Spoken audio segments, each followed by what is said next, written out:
নতুন ভিডিওতে সবাইকে স্বাগত জানাচ্ছি। তো বন্ধুরা, আজকে তোমাদের সাথে শেয়ার করব দেশি চিংড়ি মাছ দিয়ে ঝাঁকার দেশি পুঁই শাকের রেসিপি।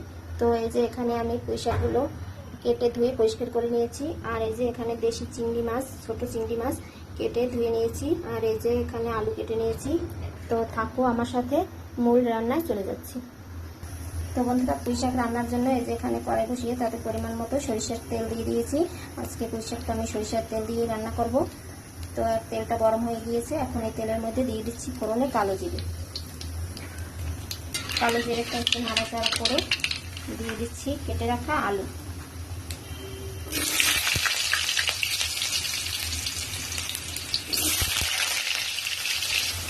তো বন্ধুরা, আলুগুলোকে আমি প্রথমে লাল করে ভেজে নেব।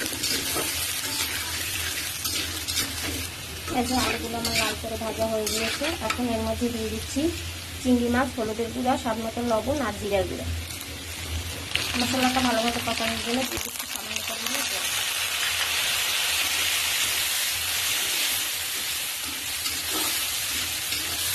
এখন আলু, চিংড়ি মাছ আর মশলাটা খুব ভালোভাবে কষিয়ে নেব।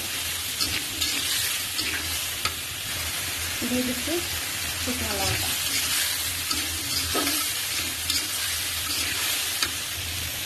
খুব ভালোভাবে আলু, চিংড়ি মাছের সাথে মশলাটা কষানো হয়ে গিয়েছে। এ পর্যায়ে আমি কেটে ধুয়ে রাখা পুঁই শাকগুলো দিয়ে দিচ্ছি। এই যে সব পুঁই শাকগুলো দিয়ে দিয়েছি এবং মশলার সাথে খুব ভালোভাবে মিশিয়ে দিয়েছি। তো বন্ধুরা, আমি কিন্তু এখানে শুকনো লঙ্কা ব্যবহার করেছি, কারণ আমার বাসায় কাঁচা লঙ্কা ছিল না। তোমরা অবশ্যই কাঁচা লঙ্কাটাই ব্যবহার করবে। তো এখন সিদ্ধের জন্য শাকগুলো ঢাকা দিয়ে রাখো। তো বন্ধুরা, পুঁই শাকের ঢাকনাটা এখন তুলে দিচ্ছি। দেখি পুঁই শাকগুলো কতদূর সিদ্ধ হলো। মাঝখানে আমি একবার নাড়াচাড়া করে দিয়েছিলাম। তো পুঁই শাকগুলো আমার সিদ্ধ হয়ে গিয়েছে। এখন এই যে আলুগুলো দিয়েছি, কিছু আলু আমি পুঁই শাকের সাথে ভেঙে দেবো, আর কিছু আলু আস্তে রাখবো।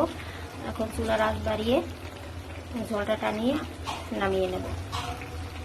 এই যে বন্ধুরা, শাকের সাথে কিছু আলু ভেঙে দিয়েছি আর কিছু আলু আস্তে রয়ে গিয়েছে। এখন এর মধ্যে দিয়ে দিচ্ছি 1 চামচের মতো চিনি। যে কোনো শাকে বা সবজিতে চিনিটা দিলে সবজি বা শাকের স্বাদটা দ্বিগুণ বেড়ে যায়। তো বন্ধুরা, অবশেষে আমার পুঁই শাকটা রান্না পুরোপুরিভাবে হয়ে গিয়েছে। এখন নামিয়ে নিচ্ছি।